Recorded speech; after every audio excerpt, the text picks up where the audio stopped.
საინტერესო სიახლეები გვაქვს უკრაინაში ფრონტის ხაზზე, რომელიც ამ ვიდეოში უნდა გაგაცნოთ. დონეცკის ოლქში რბილად რომ ვთქვათ, რუსებს კარგად ნამდვილად არ მისდით საქმე. დღეს მათ აქ დობროპილიას მიმართულებაზე კიდევ ერთი გარღვევის მცდელობა ჰქონდათ, კომბინირებული შეტევა, საკმაოდ მოზრდილი კოლონა, მათ შორის ჯავშან ტექნიკის გამოყენებით შეეცადნენ ისინი შეტევას, თუმცა ეს მცდელობაც წარუმატებელი აღმოჩნდა. უკრაინის თავდაცვის ძალებმა აქ ძალიან კარგად იმოქმედა და პირწმინდად ჩაახშო შეტევა, განადგურებული არის ათეულობით ტექნიკა და 100-მდე ცოცხალი ძალა. არსებობს ამის სამსახველი ვიდეო მასალაც, რომელსაც ამ ვიდეოში აუცილებლად გაჩვენებთ.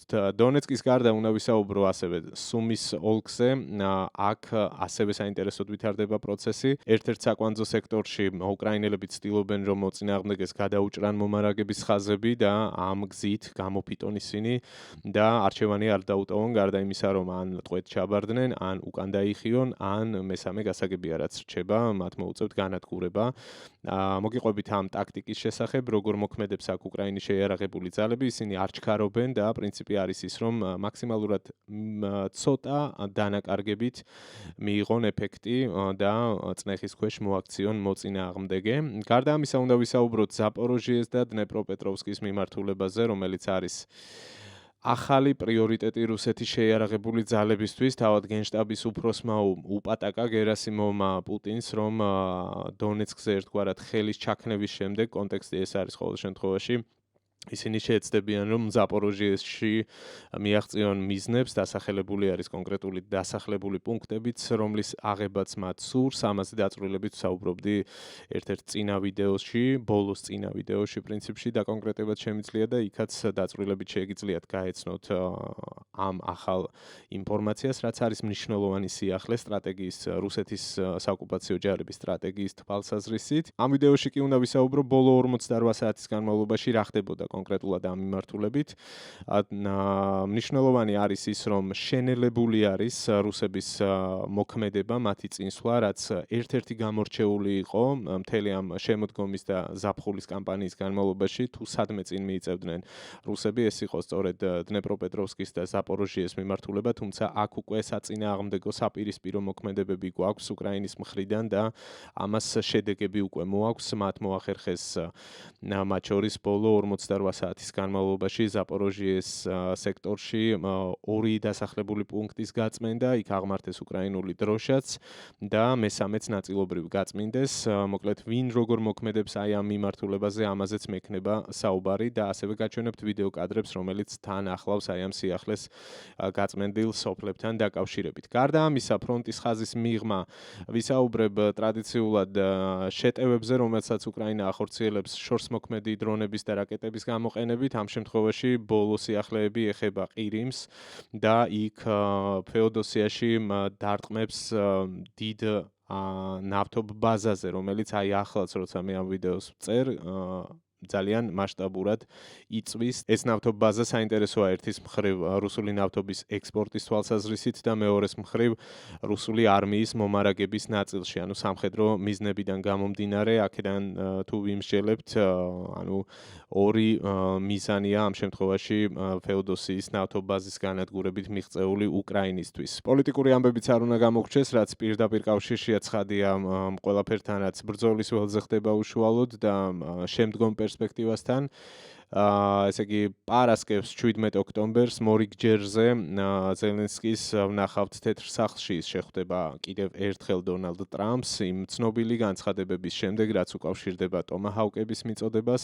სხვათა შორის ტომაჰავკებზე მქონდა წინა ვიდეო, რომელიც ასევე საინტერესოა. ეს არის ინტერვიუ გიგა ინაშვილთან, შეიარაღების ექსპერტთან და აბსოლუტურად ყველაფერს გაიგებთ ტომაჰავკების შესახებ ამ ვიდეოს ნახვის შემთხვევაში.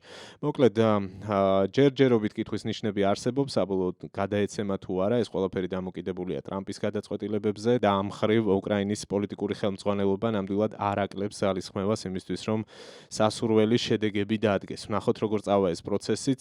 ეს არის თემების ჩამონათვალი, რომელზეც ამ ვიდეოში მექნება საუბარი. აქვე მოგესალმებით ყველას და გაგეცნობით, ვინც პირველად აღმოაჩინეთ ეს არხი. მე ვარ ბეიქა პატურაშვილი, ჟურნალისტი, ეს არის Redline. ძალიან დიდი მადლობა, რომ მიყურებთ. განსაკუთრებული მადლობა, როგორც ყოველთვის ჩემს მუდმივ მაყურებლებს და გამომწერებს, რომლებიც სულ ჩართული არიან და თქვენთან მაქვს ერთი ესეთი წინადადება, თუ გნებავთ თხოვნა, რომ მოდი ესე გავაკეთოთ. ვინც ბოლომდე შემორჩებით და ბოლომდე მოусმენთ ამ ვიდეოს და უყურებთ, დაპლიუსდით კომენტარებში. ესეთი წინადადება მაქვს. პლუსი დაწერეთ, მოკლედ, გარდა იმისა, რომ შეგიძლიათ გამოთქვათ მოსაზრებები ამ თემებთან და ამ სიახლეებთან დაკავშირებით, რაზეც ახლა მექნება საუბარი. დავიწყოთ დონეცკის ოლქით, როგორც თქვით, აქ შახოვეს მიმართულებაზე დღეს რუსებს ჰქონდათ შეტევის მცდელობა, რომელიც პირწმინდად ჩავარდა. ამ კადრებს სულ მალე გაჩვენებთ და საინტერესო სანახაობა იქნება მენდეთ. გარდა ამისა, ვიდრე კადრებზე გადავალ, მინდა რომ შეგახედოთ, რა ცვლილებები გვაქვს ბოლო 48 საათის განმავლობაში. აი ამ ისედაც ძალიან საინტერესო სექტორში, რომელზეც მე არაერთხელ მისაუბრია. მოკლედ 2 დღის წინ ასეთი მოცემულობა იყო.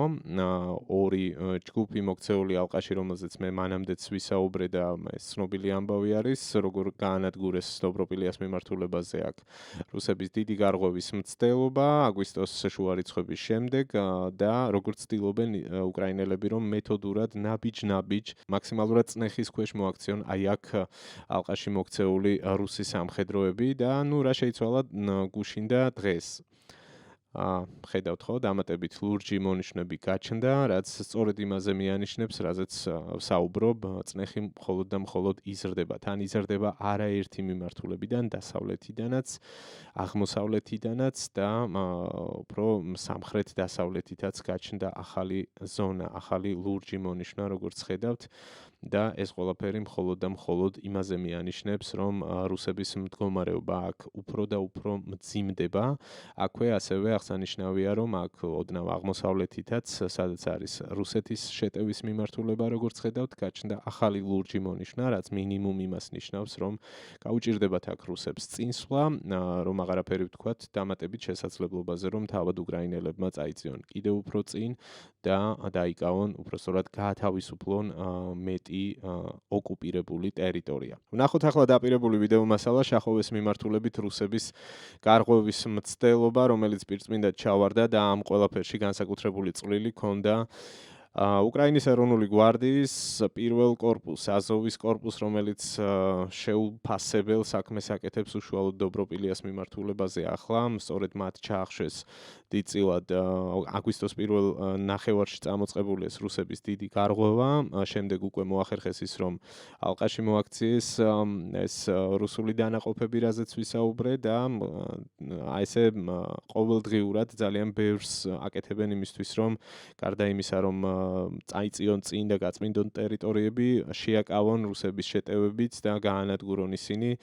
სწორედ ისე როგორც ამ შემთხვევაში მოხდა, ასეთი მასირებული შეტევა ჯავშანტექნიკის გამოყენებით, მათ შორის ესეთი მოზრდილი კოლონებით ბოლო პერიოდში რამდენიმე ასეთი პრეცედენტი იყო და ყველა ჯერზე უკრაინელებმა მოახერხეს მათი მოგერიება. ამ შემთხვევაში ტაქტიკა იყო იგივე, როგორც წინა ჯერზე, ანუ პირველ ხაზზე, პირველ რიგში მიდიან ეგრეთ წოდებული შტურმავიკები, რუსი ბაიკერი ჯარისკაცები, მოტოციკლებით, შემდეგ ამას მიყვა უკვე რამდენიმე ერთეული ჯავშანტექნიკა, მათ შორის ტანკები, რომელიც ასე მეთოდურად ნაწილ-ნაწილ გაანადგურეს. რუსეთის არმიის ტაქტიკამ ამ შემთხვევაში, რომ ჩამხშობის სისტემებით დაეზღვიათ მათი კოლონა და ხელი შეეშალათ უკრაინელი დრონის ოპერატორებისთვის, რომ დაეზვერათ ან დაერწყათ მათი დანაყოფისთვის, არ იმუშავა ამ სისტემამ და როგორც ხედავთ, ნაბიჯ განადგურდა, როგორც რუსული ჯავშანტექნიკა, ასევე ცოცხალი ძალა, ამ კადრებსაც ნახავთ ახლავე, აი ადუღებული ჯავშანტექნიკიდან თავის დაღწევის შემდეგ რუსები ცდილობენ, რომ თავი შეაფარონ ამ მწვანე ზონას, მაგრამ ეს ყველაფერი წარუმატებლად მთავრდება. ამ შემთხვევაში დამატებით დრონები ერთვებიან საქმეში და ასე სათითაოდ ანადგურებენ მოწინააღმდეგეს.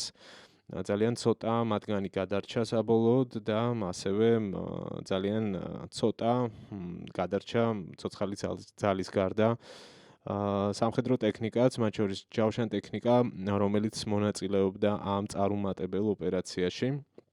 ვნახოთ ეს კადრები ბოლომდე და კიდევ დამატებით გაგაცნობთ ინფორმაციას, რაც არის დართული აი ამ კადრებთან. ხო, აი როგორც ხედავთ, არაერთი აფეთქება, ძალიან ეფექტური კადრები.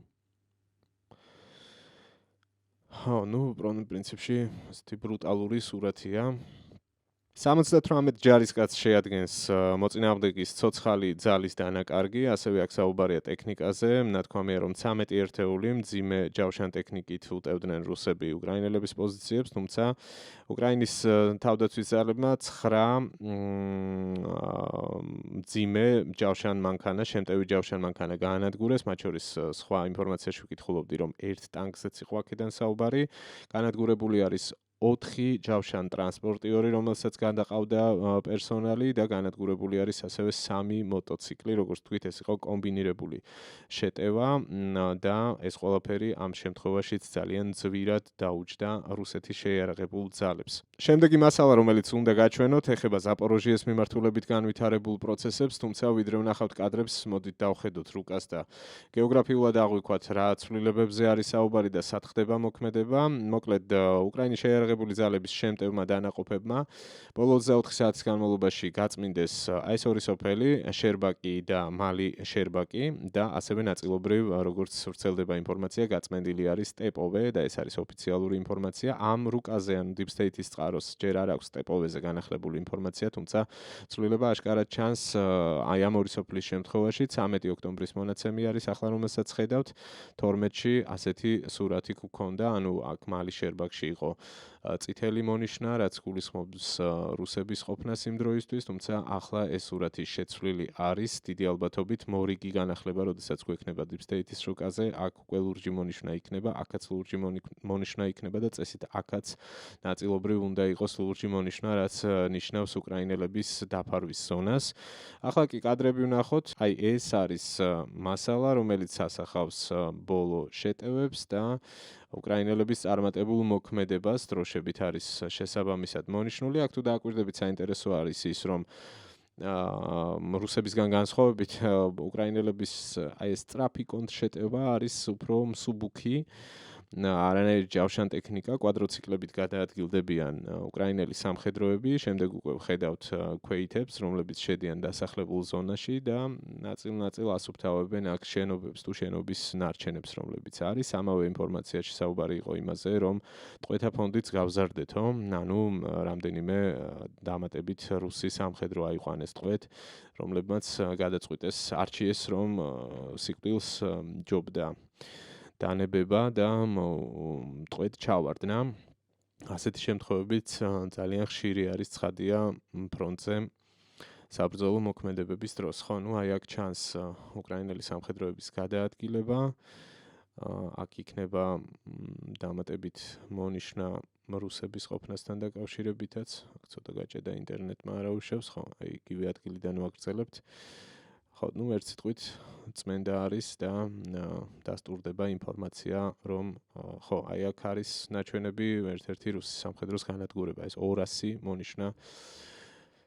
სწორედ ნიშნავს მტრის განადგურებას, ეს თავად რუსების პრაქტიკა არის, ასე ეძახიან, 200-იანებს ეძახიან დაღუპულ სამხედროებს, ასე მოიხსენიებენ და ხო, ნუ აი ამ კადრების დასასრულს იქნება მასალა, სადაც ჩანს დროშის აღმართვა, უკრაინული დროშის აღმართვა სოფელში, რაც ადასტურებს უკვე ხო, ნუ აი ამ კადრებზე საუბარი, რაც ადასტურებს უკვე მათი კონტროლის ქვეშ გადაყვანას ამ ტერიტორიის და იქნება ასევე პატარა ვიდეო მიმართვაც ჩაწერილი სამხედროების მხრიდან, სადაც ასახელებენ თავის დანაყოფის ნომერს და დასახელებას და საუბრობენ იმაზე, თუ რა შედეგი არის მიღწეული. Спільної операції бійців 33-го окремого штурмового полку та 24-го окремого штурмового батальйону «Айдар» населений пункт Малі Щербаки під контролем Збройних сил України. ხო, აქ დამატებით აღწერაში საუბარია იმაზე, რაზეც პრინციპში უკვე მოგახსენეთ, რომ ამ ოპერაციის ფარგლებში გათავისუფლებული არის მალი შერბაკი, შერბაკი და ნაწილობრივ სტეპოვე. და ასევე საუბარია იმაზე, რომ ამ ოპერაციის ფარგლებში ტყვეთა გასაცვლელი ფონდიც არის გაზრდილი და ოპერაცია კვლავ გრძელდება. მთლიანობაში ზაპოროჟიეს და დნეპროპეტროვსკის მიმართულება ახლა უფრო მეტი ინტერესის ქვეშ ექცევა, იქიდან გამომდინარე, რაც პრინციპში დასაწყისშიც ვახსენე, რუსეთის გენშტაბმა განუსაზღვრა მთავარ პრიორიტეტად თავის დანაყოფებს, რომ ახლა აქ უნდა იმოქმედონ ყველაზე ეფექტურად. გერასიმოვი ამბობდა პუტინთან შეხვედრის დროს, რომ მათ აუცილებლად პირველ ეტაპზე მინიმუმ უნდა დაიკავონ სტეპნოჰირსკი, ეს დასახლება და პრიმორსკე, ანუ სამხრეთიდან უნდა გაზარდონ თავისი შეტევების ეფექტურობა და ისინი ასევე ბოლო პერიოდში განაგრძობდნენ წინსვლას აი აქ დნეპროპეტროვსკის ნაწილობრივ და ნაწილობრივ ზაპოროჟიეს მიმართულებით, ანუ აღმოსავლეთიდან ეს წინსვლა არაერთხელ მithქვამს, რომ იყო ძალიან ეფექტური, შეიძლება ასეც ითქვას, ყველაზე ეფექტური სხვა დანარჩენ სექტორებთან შედარებით, აქ დაახლოებით 10 კილომეტრით წინ წაიწიეს მთლიანად აი ამ ზონაში რუსმა სამხედროებმა, აი აქ ბოლო თვენახევრის განმავლობაში დაახლოებით და ამას მუდმივად ვამბობდით ხოლმე და ახლა მთავარი კითხვის ნიშანი არის იმაში, თუ რას დაუპირისპირებს უკრაინის თავდაცვის ძალები აი ამ პროცესს. კარგი არის ის, რომ გარკვეული პოზიტიური სიგნალები შეინიშნება, ანუ ერთის მხრივ რაც ვისაუბრე უკვე, რომ სამხრეთით აქ სწრაფი რეაგირების დანაყოფები უკრაინული ცდილობენ დამატებით სოფლების გაწმენდას და აღწევენ წარმატებას, შესაბამისად იუმჯობესებენ პოზიციებს და ეს პერსპექტივაში ნიშნავს იმას, რომ მათ უკეთესად უნდა გაართვან თავდაცვით ამოცანებს, უნდა შეუშალონ მოწინააღმდეგეს ხელი იმაში, რომ შეასრულოს თავის მიზნები, რომელიც დაუსახა ამ შემთხვევაში გერასიმოვმა გენშტაბმა და აქაც ეს ახლა აი ამ მომენტში აქ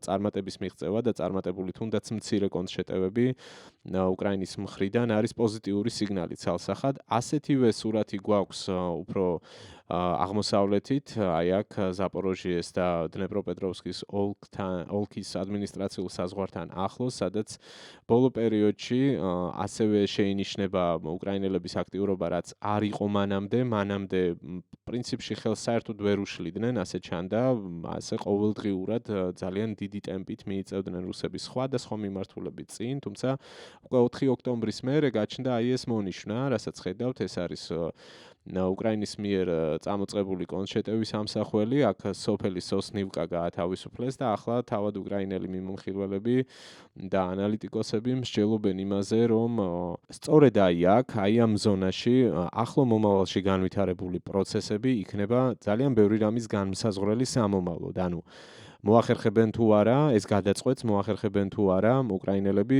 შეაფერხონ და ჩაშალონ რუსეთის საოკუპაციო არმიის გეგმა, რომელიც მიზნად ისახავს ზაპოროჟიეს ხელში ჩაგდებას საბოლოოდ, ანუ აქედან აღმოსავლეთიდან ერთის მხრივ შეტევა, რაზეც ვსაუბრობ და მეორეს მხრივ სამხრეთ მიმართულებიდან შეტევა ზაპოროჟიეს მიმართულებით. ახლა განსაკუთრებული აქცენტი კეთდება მოკლედ აი აქ თავდაცვითი ზღუდის გამაგრებაზე, იმისთვის რომ არ მისცენ რუსებს დამატებით წინსვლის შესაძლებლობა და მინიმუმ შეაკავონ ისინი. აქედან გამომდინარე, საინტერესო იქნება მომდევნო პერიოდში აი ამ ზონაზე განსაკუთრებით დაკვირვება, თუ როგორ განვითარდება აქ პროცესი. თავის მხრივ უნდა ითქვას იმის შესახებაც, თუ რატომ მოახერხეს აქ რამ გამოიწვია ის, რომ რუსებს აქვთ განსაკუთრებული წინსვლა ბოლო პერიოდის განმავლობაში აი ამ ზონაში. ეს თავად უკრაინულ ანალიტიკურ წყაროებს თუ დავეყრდნობით, გამოიწვია იმან, რომ მათი თავდაცვითი სტრატეგია დნეპროპეტროვსკის და ზაპოროჟიეს მიმართულებით ითვალისწინებდა ძირითადად საფრთხეებს სამხრეთის და სამხრეთ-დასავლეთის მიმართულებიდან. აი აქედან მოკლედ რომ ვთქვათ და აქ ნაკლებად იგულისხმებოდა აღმოსავლეთის მხრიდან გარღვევები, რაც პრინციპში ფაქტია, რომ უკრაინის თავდაცვის სტრატეგიისთვის, მათი თავდაცვითი ძალებისთვის აღმოჩნდა ერთგვარი მოულოდნელობა და სიურპრიზი. მთელი ეს თავდაცვითი ხაზები განლაგებული არის უფრო აი აქ, იმისთვის რომ სამხრეთიდან და სამხრეთ-დასავლეთიდან შეაკავონ მტერი და ამ დროს ხდება ისე, რომ გარღვევა მოდის აღმოსავლეთის მხრიდან და საკმაოდ სწრაფი წინსვლა აჩვენა აქ რუსეთის საოკუპაციო ჯარმა.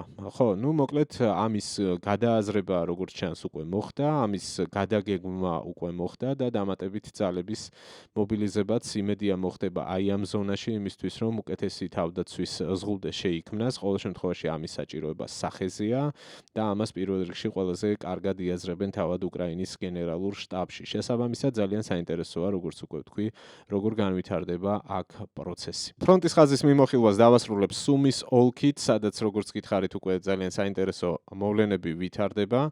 საუბარი არის უფრო კონკრეტულად აი ამ სოფელზე, იუნაკივკაზე, სადაც თუ დავეყრდნობით უკრაინულ წყაროებს რუსებისთვის ახალი სიკვდილის ზონა ყალიბდება და ახლა ვიგეტყვით რაზე არის საუბარი. აქ მოცემულია ევრომაიდან პრესის ანალიტიკური სტატია, სადაც აღნიშნული არის მთელ რიგ ტენდენციებზე, რაც ნამდვილად არ მეტყველებს რუსებისთვის სასარგებლო პროცესზე. როგორც ირკვევა, ამ სოფელში უკრაინელებმა მოახერხეს რუსების მთავარი მომარაგების გზის დაბლოკვა. ისინი აი სოფლის აღმოსავლეთ ნაწილში განლაგებული არიან გზასთან ახლოს, რომელიც აი დაახლოებით აქ გადის.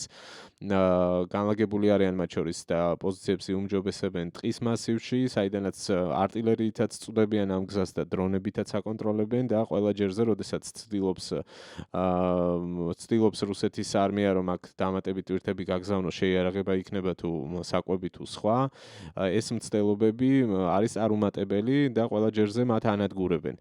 გარდა ამისა, ამ სტატიაში მოცემულია ინფორმაცია, რომ ერთ-ერთი წმენდის ოპერაციის დროს აღმოაჩინეს ტელეფონები, უკვე განადგურებული რუსი სამხედროების ტელეფონები, სადაც იყო ვიდეო ჩანაწერები, სადაც ისინი ყვებოდნენ, რომ არიან გაუსაძლის მდგომარეობაში.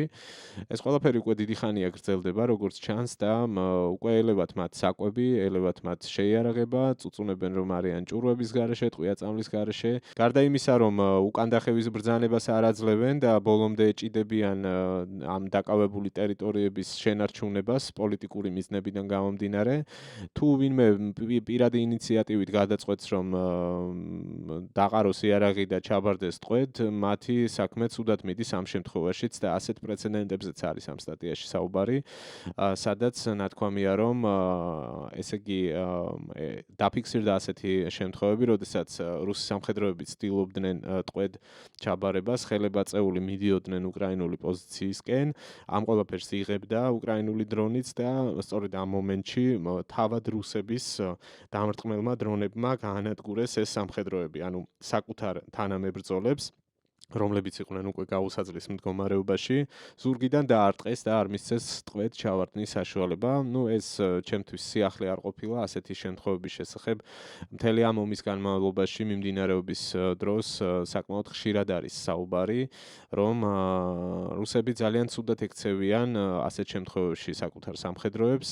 არის ორი პრაქტიკა, ერთის მხრივ ესე ზურგიდან სროლა და ან დრონით განადგურება, ან მეორე თუ რომელიმე სამხედრო უარს იტყვის შტურმზე წასვლაზე ან პოზიციის დაცვაზე, ამ შემთხვევაში ძალიან სასტიკი მეთოდები აქვთ დასჯის, აბავენ ხეებზე, აწამებენ, მერე ამ ვიდეოებს უღებენ და თავად რუსულ ტელეგრამ არხებზე ვრცელდება ხოლმე ასეთი მასალები, სადაც უმძიმეს მდგომარეობაში ყავთ ეს სამხედროები, ბრჭყალებში მოღალატეები, რომლებსაც თავის მხრივ არგუმენტები აქვთ, წუწუნებენ იმაზე, რომ მათ უბრალოდ სახორცე მასალად იყენებს საკუთარი ხელმძღვანელობა, აგზავნიან წინასწარ განწირულ შტურმებზე და ასე შემდეგ.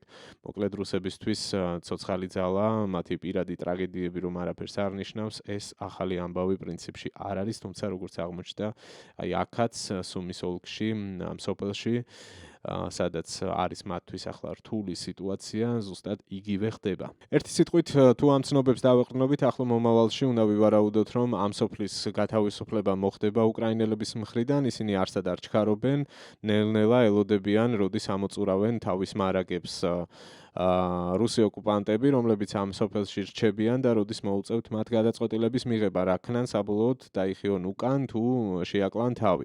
ხო, აი ამ რუკაზე, დიპსტეიტის რუკაზე უკეთესად ჩანს, რაზეც საუბრობდი, აი ამ გზაზე არის საუბარი, აი ამ მომარაგების გზაზე არის საუბარი, რომელიც აი აქედან სამხრეთ აღმოსავლეთი ნაწილიდან, აი ამ ტყის მასივებზე იყო საუბარი, სადაც განლაგებული არიან უკრაინელი სამხედროები თავისი артиლერიით და დრონებით და აქედან მუდმივად აწიოკებენ რა, ანუ აქ არ აძლევენ საშუალებას ტვირთების გატარების და ეს სოფელი შესაბამისად არის მოწყვეტილი მომარაგების ჯაჭვს. ბოლოს როგორც დავაანონსე, უნდა დავასრულო ამბით, რომელიც ეხება უკრაინული შორსმოქმედი დრონებით განხორციელებულ მორიგ წარმატებულ ოპერაციას. დაახლოებით 1 დღის წინ მათ დაარტყეს ყირიმში ფეოდოსიის ნავთობ ბაზას, სადაც აი ასეთი მასშტაბური ხანძარი იყო. ამ დრომდე არ არის ეს ხანძარი ჩამქრალი, იქიდან გამომდინარე, რომ აი აქ ბოლო ინფორმაციით 5 ნავთობის რეზერვუარი, უზარმაზარი ნავთობის რეზერვუარი დაიწვა ერთდროულად და შესაბამისი სატელიტური ფოტოებიც გავრცელდა ამ ხანძრის მასშტაბთან დაკავშირებით. თუ გავითვალისწინებთ იმას, რომ წინა შეტევის დროს ამ ფეოდოსიის ნავთობ ბაზაზე განადგურდა 2 ნავთობ რეზერვუარი, ახლა +5, უზარმაზარი ზარალი მიადგა. მოკლედ აი ამ ნავთობ ობიექტს, რომელიც მნიშვნელოვანი არის როგორც ნავთობის ექსპორტის თვალსაზრისით, აქედან ხდება გემებით ნავთობის გატანა, ასევე მნიშვნელოვანი არის სამხედრო მიმართულებითაც ეს ტერმინალები პასუხისმგებელი იყოს სწორედ ზაპოროჟიეს და დნეპროპეტროვსკის მიმართულებაზე განთავსებული რუსული დანაყოფების საწვავით მომარაგების თვის იყო ეს ნავთობი გათვლილი, ეს ნავთობ პროდუქტები.